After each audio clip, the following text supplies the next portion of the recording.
तर मित्रांनो, मंदिरात सगळीकडे छोटे छोटे ज्योतिर्लिंग आहे. ते मला दाखवता आले नाही कारण की त्याच्यामुळे लोक ओरडतात. पोलीस लोक पण आहेत ते पण ओरडतात की असं फोटो फोटो नका घेऊ, रेकॉर्डिंग नका करू. त्यामुळे मी ते दाखवता आले नाही मला. पण खूप मोठं मंदिर आहे, छोटं मोठं मंदिर नाही आहे.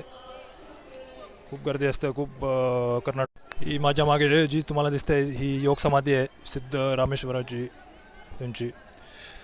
तर तिथे परिक्रमा घेतात लोक, दान करतात, डोकं टेकतात किंवा ध्यान पण करतात काही लोक. तर ती ही योग समाधी आहे मागे. तर मित्रांनो, मकर संक्रांतीमध्ये इथे खूप मोठी जत्रा भरते, खूप गर्दी येते, खूप मोठा उत्सव साजरा केला जातो इथे दरवर्षी. आत्ता पण 14-15 जानेवारीला खूप गर्दी होते इथे. आणि इथे मागे खूप जत्रा भरलेली आहे, अजून पण झुले उले लागलेले आहेत. उत्साहाचं वातावरण असतं इथे.